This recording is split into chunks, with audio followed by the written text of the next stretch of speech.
أعوذ بالله من الشيطان الرجيم. بسم الله الرحمن الرحيم. رب اشرح لي صدري ويسر لي أمري واحلل عقدة من لساني يفقه قولي. بسم الله الرحمن الرحيم. الحمد لله رب العالمين، وصلى الله على سيدنا وحبيب قلوبنا وشفيع نفوسنا أبا القاسم محمد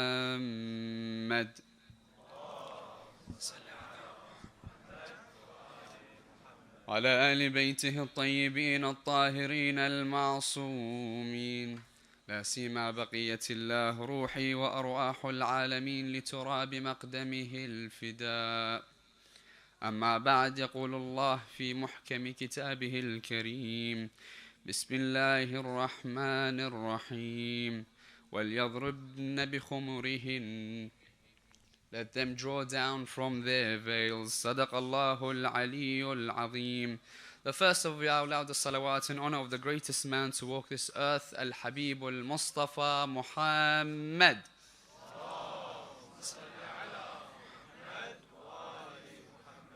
The second in honor of the greatest lady to walk this earth, Al-Hawra Al-Batulati Fatima.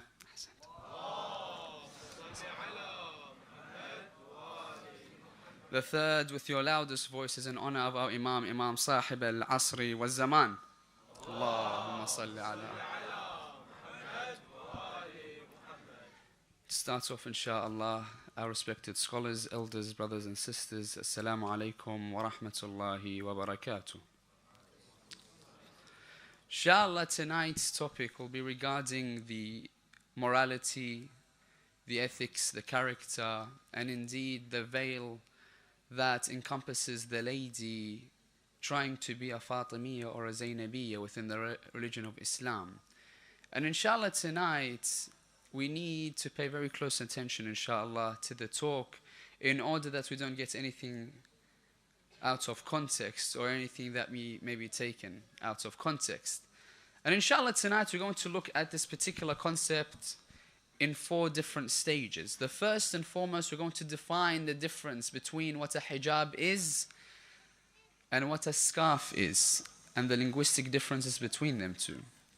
Secondly, we're going to look at very basic issue going backwards. Firstly, looking at the functionality of clothes and the different functionalities that the psychologists have brought forth.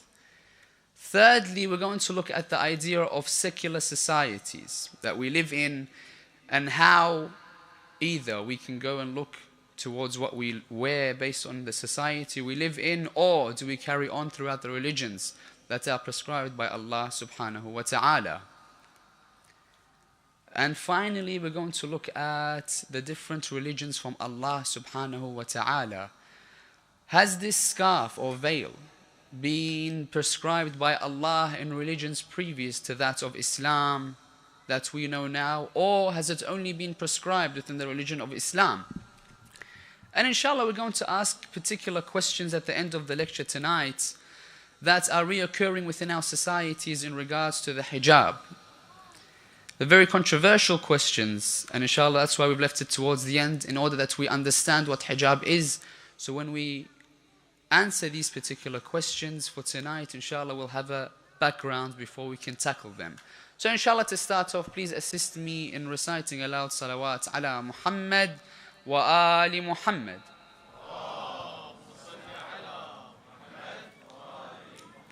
The main difference we find between what we linguistically know as a hijab and a scarf. When we look at scarf, the definition, we can look at it to be something that covers the head, or also can be looked at something covering the neck.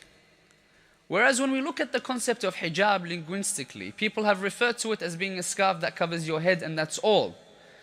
However, the scarf or the veil within religion can be looked at to do a number of things, but mainly encompassed within this concept of hijab is to attain a morality level that allows you to keep your modesty between you and those of the other gender that are non-mahram to you. And we'll expand on that. So a hijab is basically a veil between that which is within you, your adornments, your beauty, and those that are non-mahram to you. Another idea of a hijab between that which is interior and exterior. One of our imams gives us a beautiful example and teaches us a few lessons on the way. And it's attributed to Imam Al-Kadhim alayhi afdal as-salati was-salam. When one of his companions comes, he knocks the door, one of the jariyat come out. So this companion, in his mind, he's thinking to himself, well, the imams have always told us they know what's happening in the east of the world and the west. He says, can he know what's in my mind? Let me see if he can see what I'm about to do. So this man, what does he do? He tries to put his hand on the jariyah.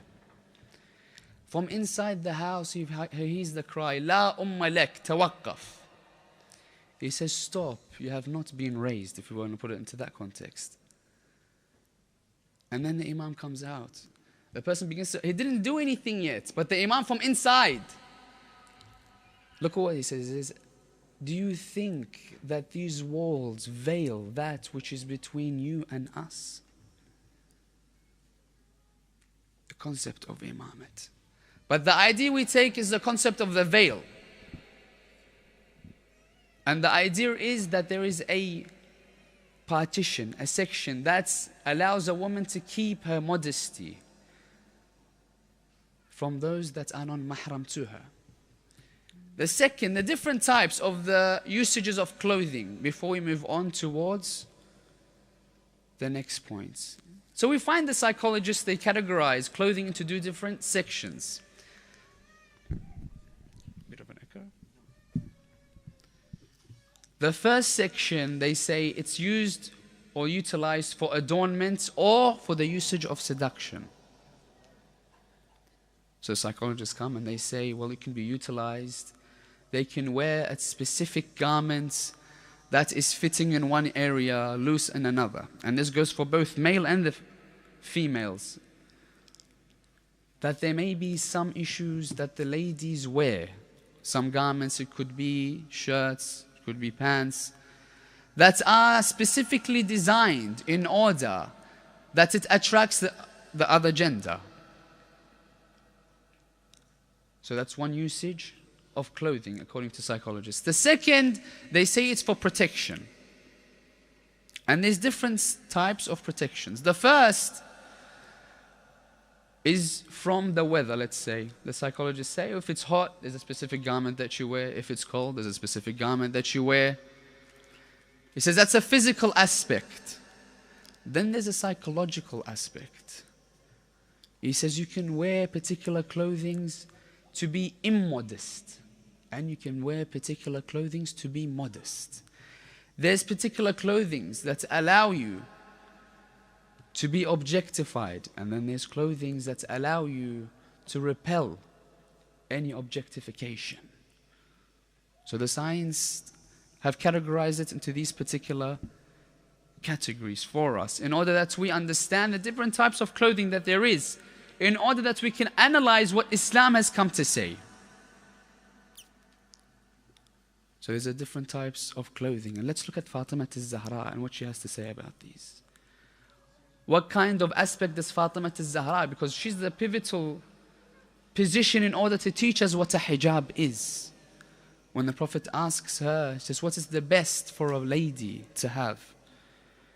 For chastity. And the reply by Fatima al-Zahra, she says that a man does not see her, nor does she see men. We're going to get into more detail at the end of the lecture. But she says this particular statement. In reference to this, Rasulullah comes one day, knocks on the door of Fatima al-Zahra. The Prophet knocks on the door, but there's people that come. Different time, inshallah. Prophet knocks on the door. Oh, Fatima, may I enter? She says, are you by yourself, father? He says, no. Can me and the person that's with me enter? She says, who is with you, O father? He says, a blind man has accompanied me to your house. Can we enter? For blind man, where's the concept of hijab? He doesn't see me. She says, no, father. You may enter, but the blind man may not. He says, why? He says, give me moments, I'll be back. She goes inside, wears the full hijab of Fatima. Then she comes to the door. Oh father, you and the blind man may now enter. He comes in, discusses a few issues with the blind man, then he leaves. When he leaves, he comes towards Fatima al-Zahra. Look at what Fatima is trying to teach us. Comes towards Fatima al-Zahra, he says, oh Fatima, he's a blind man. Why do you wear your full hijab? There's two traditions of the reply of Fatima al-Zahra that we need to attain and learn from. The first of which says that, oh my father, he can see me, I can see him. He can't see me. He says, but I can see him. That gives me a certain level of uncomfort. That's the level of hijab of Fatima.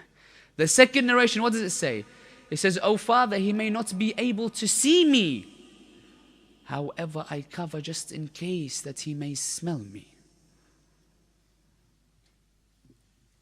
Blind man. Doesn't matter. He says, I can still see him.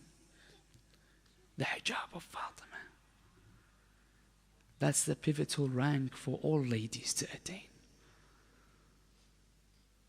So he gives us that particular issue on one side. Different ranks. Now the next stage that we need to analyze, and this is the one that's going to be quite controversial. Because there's a certain balance within the West that both males and females try to acquire. How can we have a lifestyle within the West and keep a hold of our Islam? How can we be Fatimiyat and Zainabiyat within the West? Do we lower ourselves in order to fit in within society, or can we uphold our values while integrating within society? Let's look at this society that we live in and see, has it changed throughout time in order that we can change with it? Or do we uphold something that has beaten all types of problems that occur or oppression that has happened throughout time? Society. Let's look at normal things that happen, that have changed throughout time. Let's look at the youth now. We have a lot of youth here. The males I can see around the room, we can identify that throughout time, let's say 50 years ago, there was particular haircuts. Let's say the mullets back then, or was it mohawks back then? Nowadays, it's probably looked down upon. Back then, when you're living in that society, you think everyone's got a mullet or a mohawk, let's wear it. 20 years ago, the streaks were in. Everyone would have blonde streaks. I don't think anyone in the majlis, but we can relate, inshallah, to the people on the outside. Nowadays, what's the custom nowadays? The zero fades and the razor fades with the beads. But the idea is, before, there's a particular style. 50 years ago, 20 years ago, it's changed. Nowadays, the next day that will come will also change again. So we're not going to look at the ideas of why it changes or who imposes this on us or who we follow in these footsteps. But the idea is there. Clothing, likewise. In the 70s, so all the men can relate to this, I think. We've all seen the 70s pants where it goes long down the end, and now it's gone the opposite way. It's all tights. All the ideas there. It changes throughout time. Likewise, in reference to the ladies, the hijab that we're talking about tonight, the body image for the lady has changed throughout time, significantly.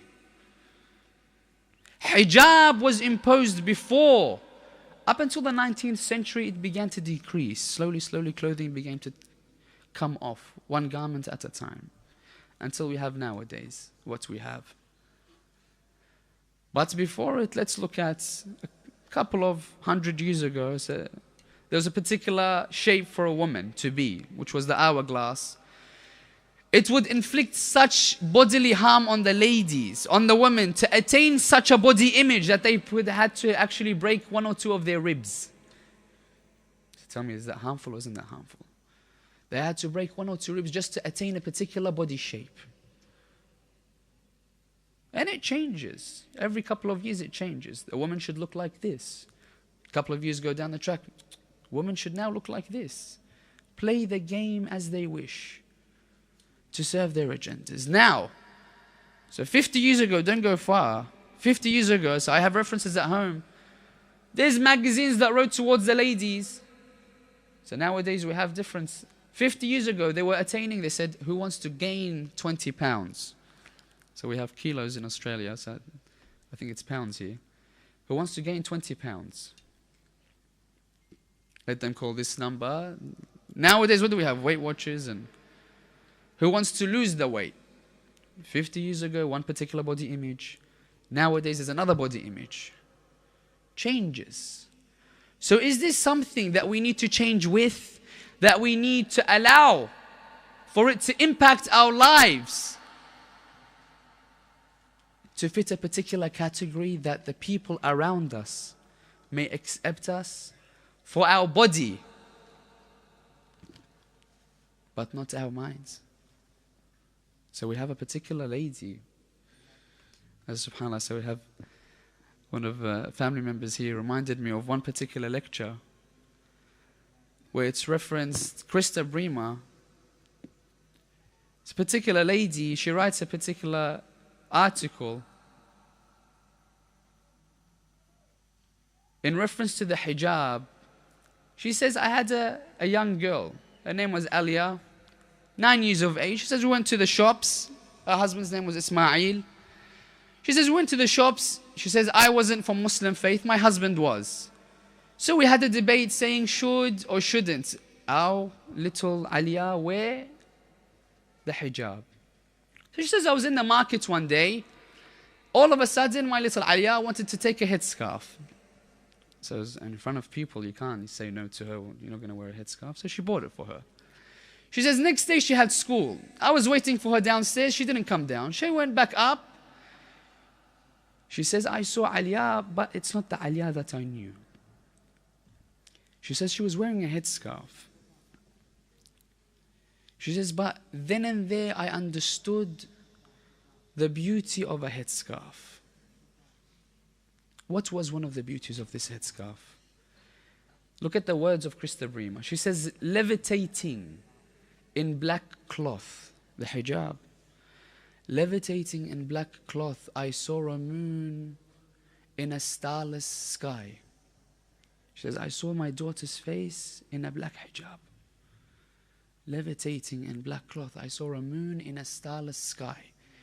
She says, I love the look. I took her towards school. When I dropped her off, she says, begin to think to myself, I had particular pressures on me when I was in my youth days, my teenage days. I had to look a specific way. My body had to be a specific shape in order that I fit in within the society, fit in within my friends, so I can be popular amongst my social circles. She says, I always feared that my daughter would also be pressured in these particular circles. She says, then I realized when she went to school wearing the scarf. She says, I realized the scarf of Islam refutes all that. It says it doesn't matter what kind of body type you have. It doesn't matter if it's this shape, the other shape, another shape. It's because that all doesn't matter, because it's being covered with a veil. People don't know what kind of body you have. It's veiled. Therefore, she says the Islamic hijab allows you not to be objectified and not allowed to be judged by the body you have. Rather, it allows you to develop your character.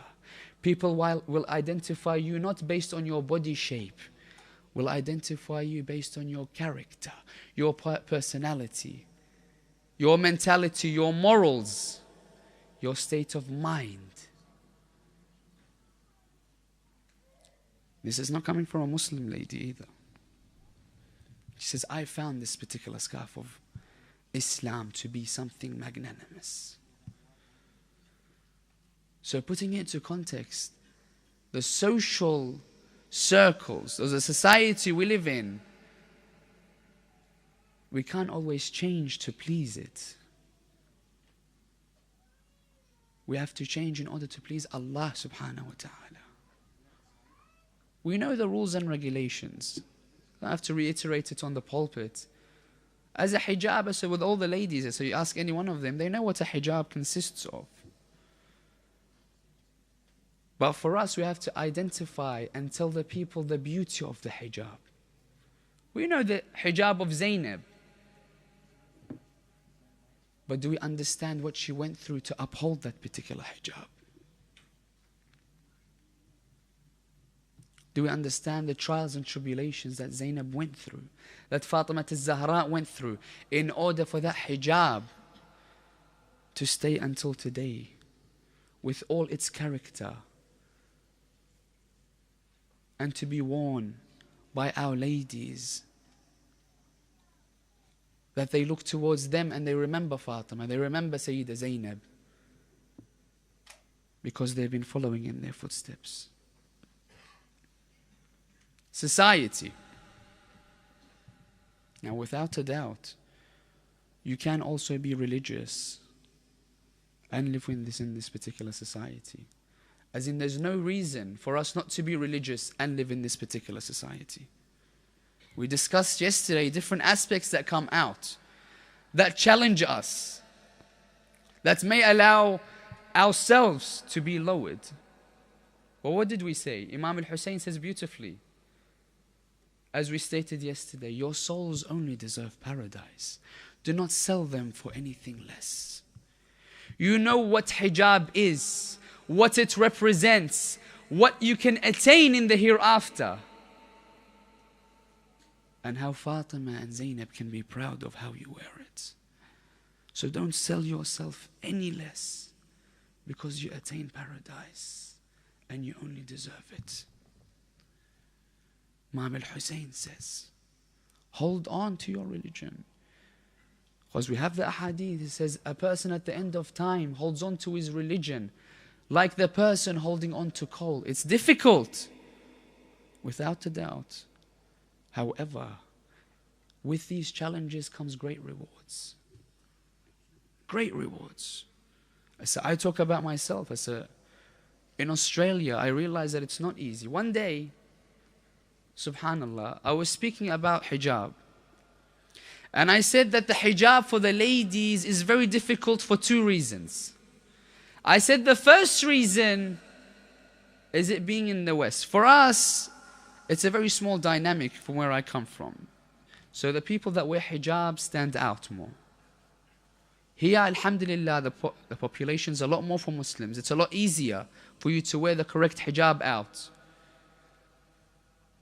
And the same day I go out, I was still wearing a dishdasha. I went out, I went to the supermarket and I realized I didn't have time to go back home. I had to get something quickly.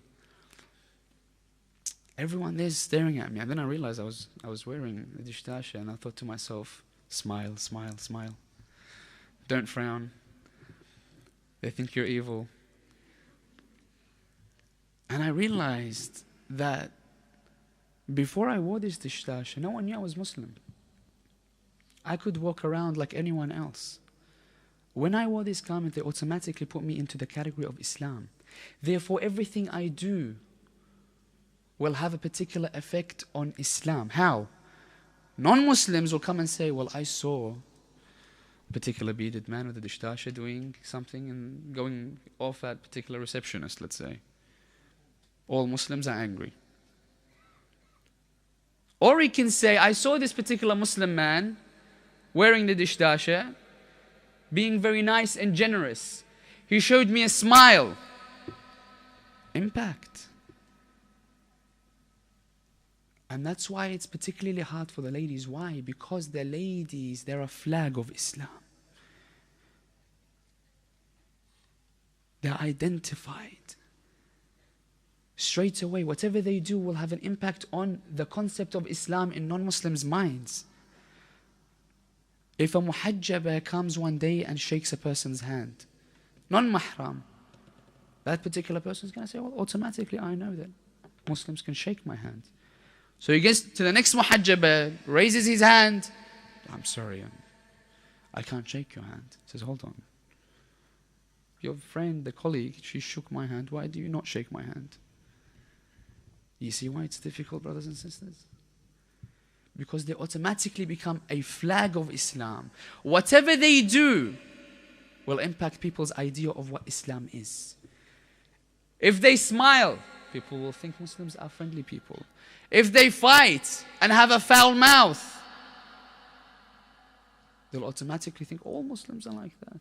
Islam is fine with that particular ideology, that particular mannerism, that particular group.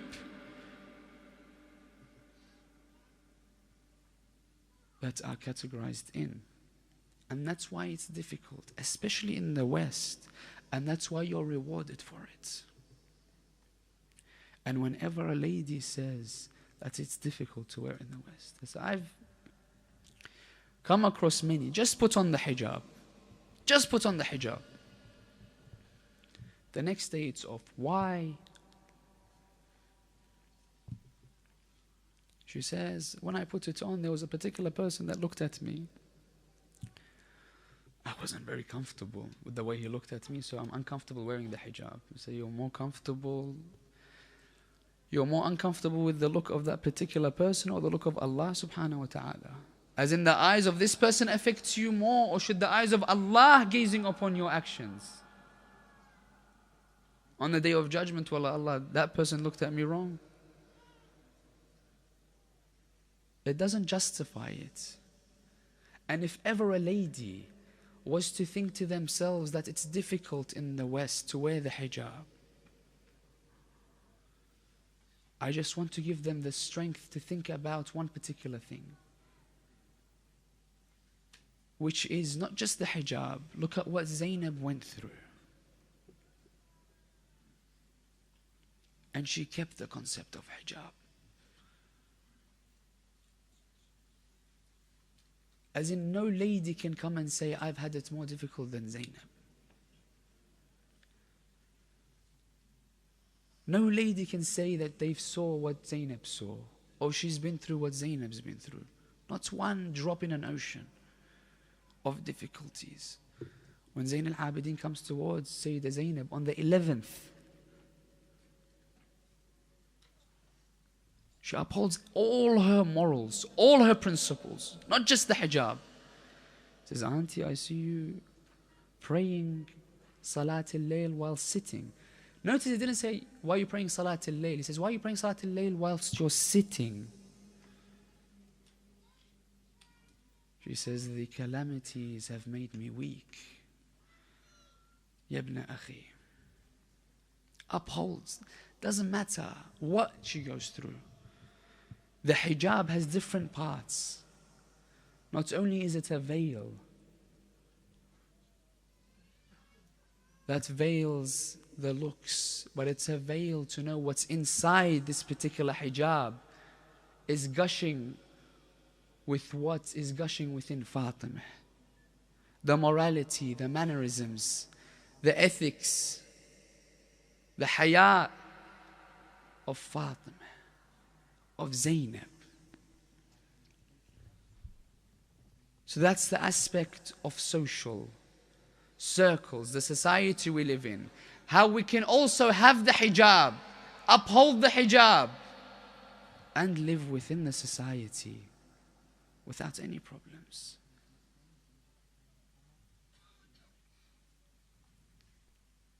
The next section we want to look at is this particular veil that we speak about.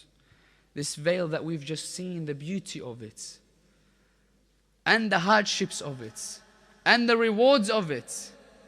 Is it just prescribed within the religion of Islam, or is it prescribed outside the religion of Islam? Previous towards this particular religion. Let's go back to particular religions. Let's look at Judaism. Was there a concept of hijab or a veil within Judaism? Go towards the scriptures. And remember this, there's a very interesting relationship between the linguistics of Judaism and Islam, Hebrew and Arabic. As in we have Ibri and we have Arabi. In Arabi, we have some concept guarding the private parts. We can call them awra. In Ibri, it's called irva. Very close. In Judaism, hair is looked at to be a irva. In Arabic, we call it awra.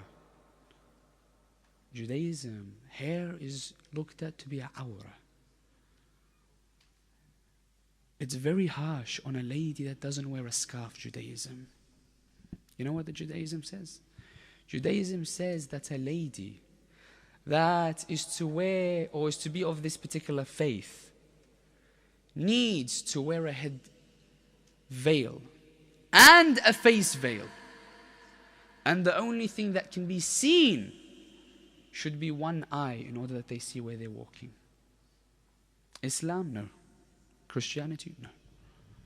Judaism. Furthermore, it says that if a lady walks out of the house with their hair uncovered, it's so shameful that it gives grounds to the man to divorce them because she's brought that much shame on this particular family. Rabbi Meir, M-E-I-R, he comes and says, no, it's not just shameful and gives you grounds.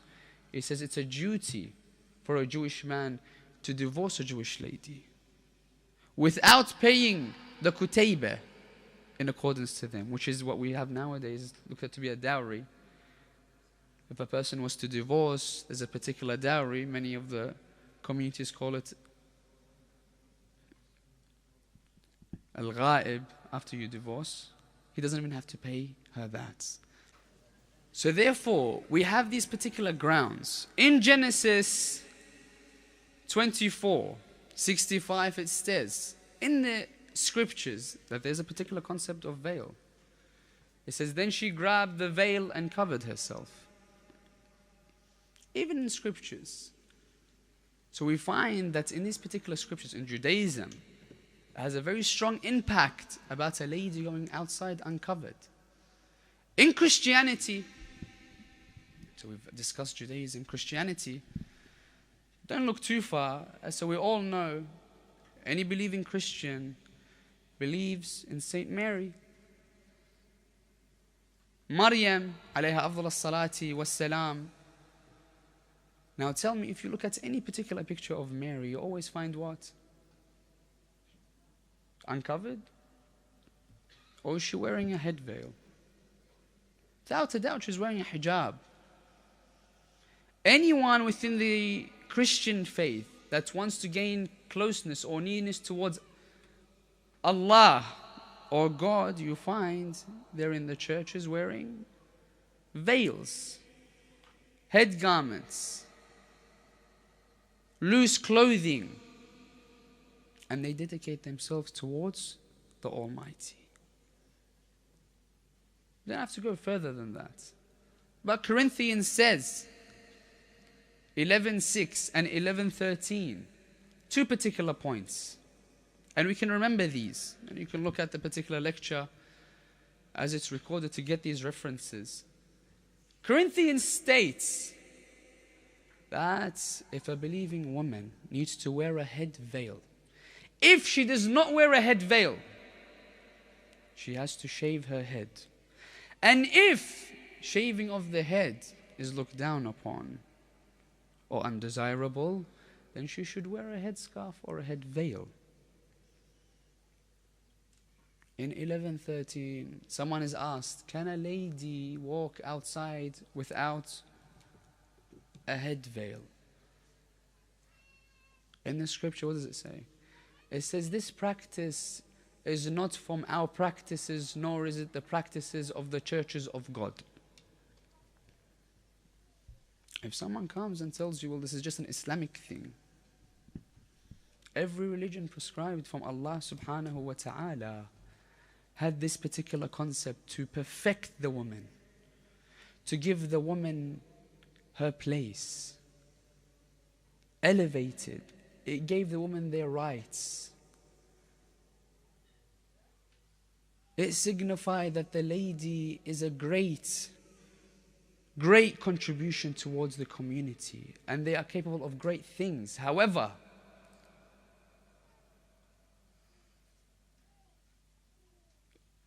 they need to attain a particular type of hijab in order to guard their modesty against non-mahrams. It guards them in many other aspects, psychologically, physically, mentally. The religion of Islam comes. And there's a lot of Muslims that actually come forth and they say, well, hold on. Where in the Quran does it state that you should wear a headscarf? It doesn't specifically say wear a headscarf. The interesting thing about the Holy Quran is its eloquence, the literature. Everything is perfect, but not everyone can derive the laws from the Quran unless they've studied particular aspects. Of those aspects, it's history, poetry, urf of that particular era. When the verses of the Holy Quran were revealed, in what order, which abrogates which. The culture of the people of the time. The verse I stated earlier, there's many verses in the Holy Quran that refer to the hijab. The verses I started the lecture with, from Surah An-Nur, chapter 24, verses 30 and 31, are prescribed for the modesty of the male before the female. 30, it talks about how the male should lower their gaze, protect their private parts, that's better for them. 31 states about the woman, she should lower their gaze, protect their private parts, and lower from their veils. Question. If the Quran comes and says, lower from your veils, what does it automatically assume? That there's veils to start off with. Now, if you look back within history, you find even at the time of Jahiliyyah, women wore scarves. But the scarves that they wore was notably scarves that covered their hair, sort of like a bandana, where their ears were showing, and likewise their bosoms. So when the Quran came, it says, lower from this veil to cover your neck and bosom area. Previously there was a veil. Islam came to perfect it in order to tell us. A person comes and says, well, I didn't find it in the Holy Quran. You know how detailed the Holy Quran is? If you look at the tafsir of Muhammad Hussein al-Tabtabai, Al-Mizan, beautiful, beautiful translation of the Holy Quran. He says, he comes across a particular verse from the Holy Quran. He says, this particular verse, I've found a possible 1,100,000 different translations for it. One particular verse he found, he says, I found 1,100,000 different translations for this verse. Very detailed. The knowledge that you have to have prior to even giving a particular statement or tafsir for the Holy Quran, the words of Allah subhanahu wa ta'ala, different levels and the complexities of the Holy Quran. Now this hijab, we've understood in the idea for the hijab for clothing. We've understood what it has in a social perspective. We've understood how it's prescribed within different religions. We've understood how it's prescribed within the religion of Islam. Now let's look at some of the traits that it has that we can learn from. What does it mean to have a hijab? There's a revert, and you can look her up on YouTube. She was a nun. She becomes a Muslim. Do you know what the reason was that she became Muslim? She says, I saw all these ladies wearing the scarves. He says, every 10 that I ask, 9 didn't know why they were wearing it. He says, I've asked, only one knew the proper answer. Why am I wearing a scarf? She says, therefore, that allowed me to go out and research why the Muslims wear the scarf. Just I went out. I began to research. Then I found this scarf is a lot more complex and beautiful. And people don't know of its actual beauty. So she begins to speak. She says, this hijab represents more than what you think on the outside, as it just being a veil. He says, by me wearing this scarf, it's telling people many things. The first of which is that when I wear this particular scarf, people around know that I'm a Muslim. Number one, by them knowing I'm a Muslim, they know I will never cheat. They will know I will never lie. They will know that I will never backbite. They will know if I'm going to be a friend, I'm going to be the best of friends. If I was going to be a spouse, I'm going to be the best of spouses. If I'm going to be a worker, an employee, I'll be the best employee. If I am to be an employer, I'll be the best boss. He says this represents Islam. They come with these particular characters, these particular principles. So it's beautiful in a sense that they know exactly what I bring to the table. And also, this hijab says to everyone around, by the way I wear it, that I will not be taken and objectified. I will not take it if someone was to backbite in front of me, if someone was to cheat in front of me, if someone was to lie in front of me. My morality will not allow it. My principles that this hijab stands for will not allow it. He says this, she says this is what the hijab for me represents. That's why I found beauty within this particular hijab. Tawakkul Karman, which was a Nobel Prize winner, a person came up to her. She says, you're wearing a hijab. You're a Nobel Prize winner. She says, yes. She says, don't you think this is a backwards notion?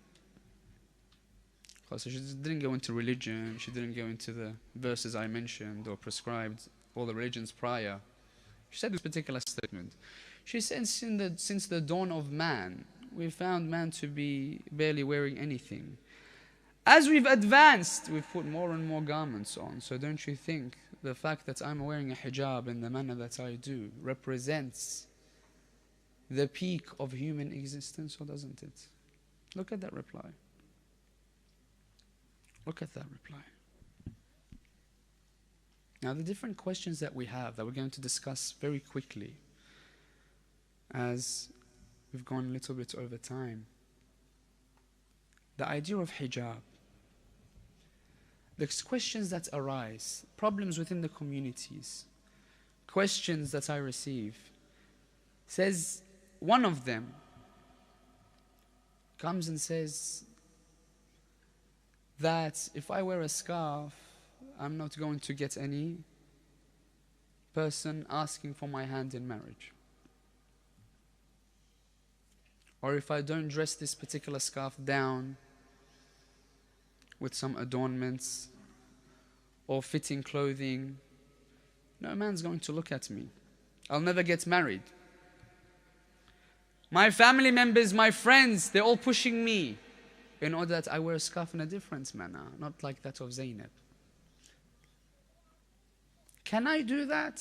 And after I'm married, then I can change it back.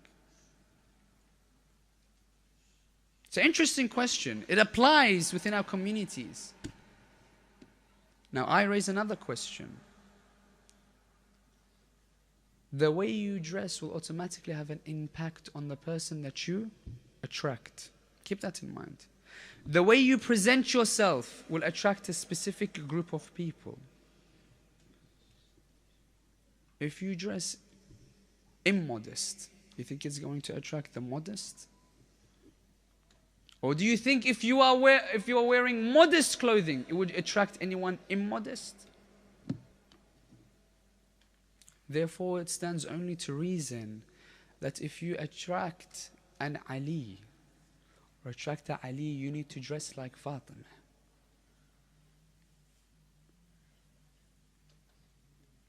But it's up to you.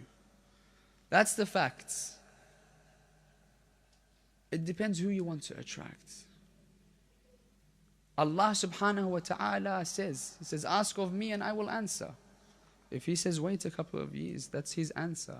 He says, I'm waiting to give you someone perfect for you. Doesn't have to be now. Doesn't mean I sell myself short. He says, don't sell yourself short, Imam Hussein. For your souls deserve nothing less than paradise. If you want to attract the Ali, dress like Fatima. Or try and dress like Fatima.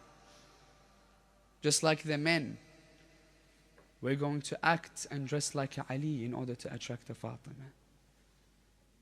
Goes both ways. Second question, which brings us to the conclusion of tonight, inshaAllah, and towards the Masib of Al-Muhammad, is this question of people saying that there may be an aspect of contradiction within religion. How? He says, Rasulullah asks Fatima to Zahra, what's the best for a lady's chastity and dignity? Fatima to Zahra, being the role model, says that it's the best for the lady not to see men, and men do not see her. That's the peak in the eyes of Fatima to Zahra. However, we find that people come with the notion and say to themselves that, you know what, we're going to do particular things I won't mention.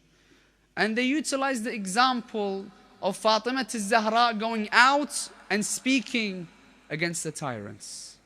Or Sayyida Zainab going out and speaking against the tyrants. And say, see, I have to go out and speak against the tyrants. I have to go out and make a statement. I have to put myself in a place in which I can speak for this religion. And sometimes it might get them in places that are not necessarily halal. And it's problematic. But how can we justify this? How can we explain these particular notions to the males and the females that come forth with these particular ideas? And it's quite simple. Sayyida Fatima, there's only a few people that's ever had the chance, with the permission of the Prophet, with the permission of Ali ibn Abi Talib, to even speak to Fatima from behind the door.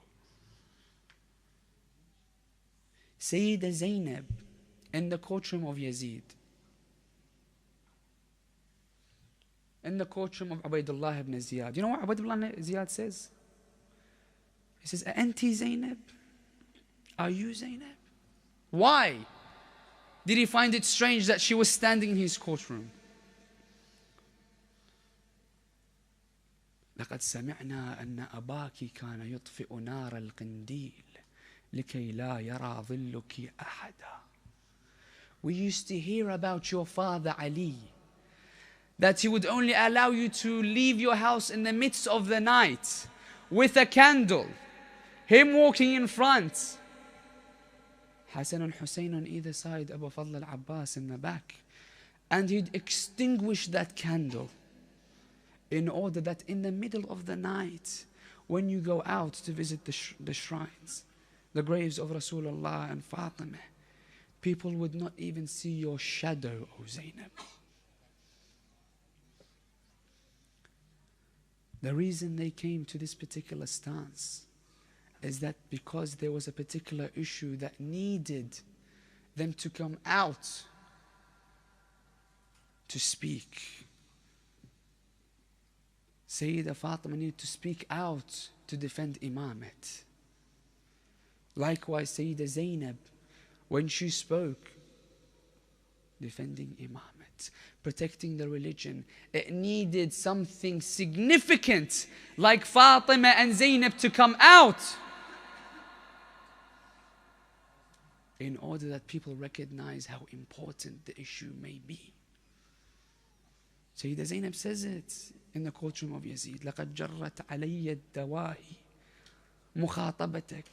It's because of destiny has put me in such a place that I'm even standing alongside someone of your caliber, O Yazid.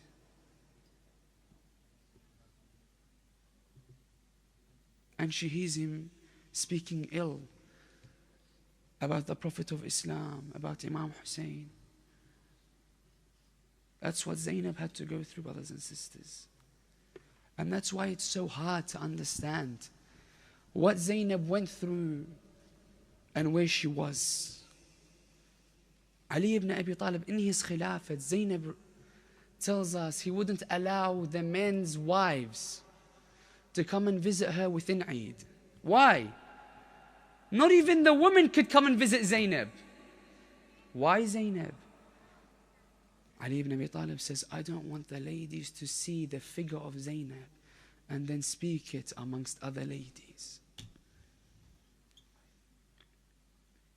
That's why it's so great that Zainab had to walk from city to city.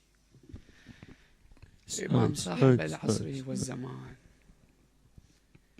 He says in his lamentation, لأندبن عليك صباحا ومساء وَلَأَبْكِيَنَّ عَلَيْكَ بَدَلَ الدُّمُوعِ دَمًا. I will mourn you day and night, and I'll cry you instead of tears, I'll cry you blood. Lama Tabrasi in his dream. So he says Imam Al-Mahdi Ajallah Ta'ala Farajah al-Sharif. What does he say, brothers and sisters? Let's go towards Karbala.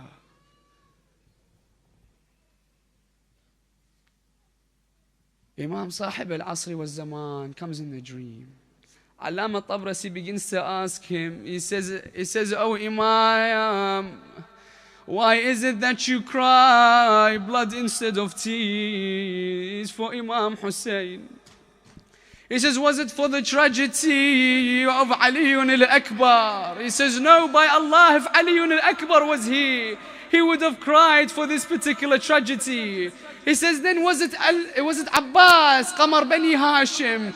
Was it the tragedy of Aba Fadl al-Abbas, that his hands were cut off, that he lay on the plains of Karbala? He says it wasn't for Aba Fadl al-Abbas. Aba Fadl al-Abbas would have cried if he saw what I saw. He says, then it's surely for Imam Hussein, Sayyid al-Shuhada. You cry blood instead of tears for this great man. He says, no, by Allah, if Imam Hussein was here, he would cry as well.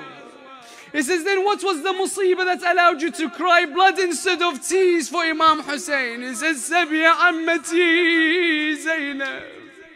It's because my auntie Zainab went from city to city, and her hands were tied and stood amongst men in the courtrooms of Yazid and Ubaydullah ibn Ziyad. We have a particular tradition. It says that Sayyidah Zainab was in the courtroom of Yazid. Hind, the servant once of Ahl al-Bayt, was there. She was the wife of Yazid. She saw that these people known as Sabaya came from particular Medina. She sits amongst them. She says, you're from Medina? She says, yes, we're from Medina. He says, tell me, I served in a household in Medina, the household of Rasulullah.